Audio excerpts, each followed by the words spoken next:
vier, achará em nós uma fé como dessa viúva, uma fé de quem não esmorece, de quem não retrocede, de quem não desanima. E aí nós fomos para aquele texto, lá de Daniel capítulo 7, versículo 25, onde diz que o anticristo é um termo único em toda a Bíblia. Quando ele vier, ele magoará. O termo ali no hebraico não é magoar, nós estudamos, nós fomos até a raiz dessa palavra. O sentido ali é esmorecer, é desanimar. E aí nós podemos ver como o inimigo trabalha, e tem trabalhado, para esmorecer o povo de Deus. Usamos dois textos. Mateus 24, 12, por se multiplicar a iniquidade, o amor de muitos esfriarão. E 1 Timóteo capítulo 4, versículo 1 e 2. Nos últimos tempos, alguns apostatarão da fé por darem ouvido, crédito, a ensino de demônios. Essas duas coisas têm sido as armas de Satanás para levar a igreja a uma letargia, uma frieza, uma indiferença, a um retrocesso, ao esmorecimento.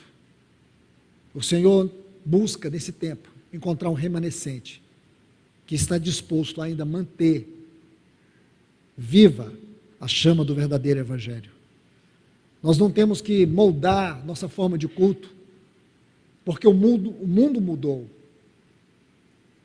Nós não temos que mudar a doutrina, o evangelho, porque o mundo, no sentido social e cultural, teve grandes mudanças.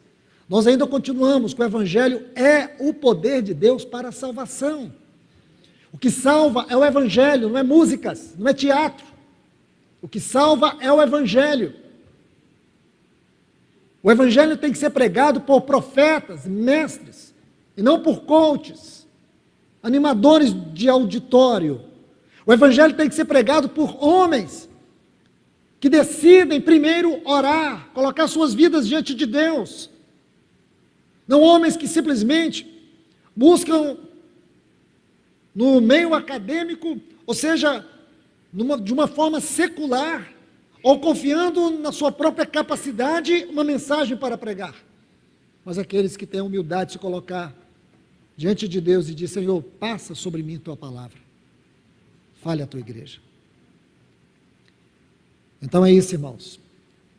E em todas essas duas parábolas, o enfoque do nosso Senhor é a oração. Agora vamos ver o que o Senhor tem para nós aqui, nesta terceira parábola. Novamente, dois personagens.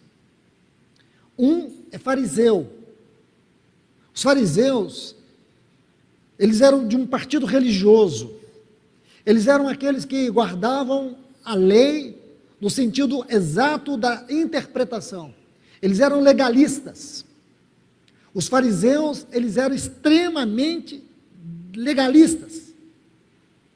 Os fariseus, eles eram exigentes no cumprimento da lei. Se você observar alguns textos, Lucas, o Evangelho de Lucas tem 21 menções aos fariseus. Eu vou ler rapidamente, só para vocês terem uma ideia. No capítulo 5, no versículo 21, diz assim: quem é este que diz blasfêmias?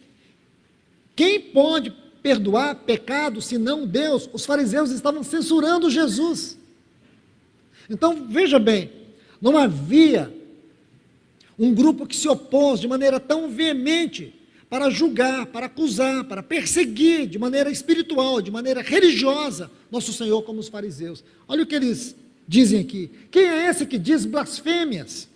No versículo 30 deste mesmo capítulo 5, temos outra menção, diz assim: e os fariseus murmuravam contra os seus discípulos, dizendo: por que e comeis com publicanos e pecadores? Eles eram cheios de censuras, acusações, censuras. Lucas capítulo 6, versículo 2, diz assim: e alguns fariseus disseram: por que fazeis o que não é lícito fazer nos sábados? Novamente censuras, acusações.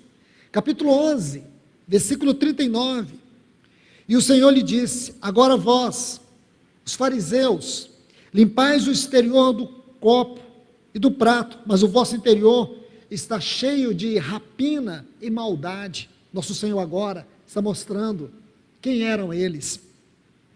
No capítulo 21, capítulo 12, o versículo 1 diz: acautelai-vos primeiramente do fermento dos fariseus, que é a hipocrisia.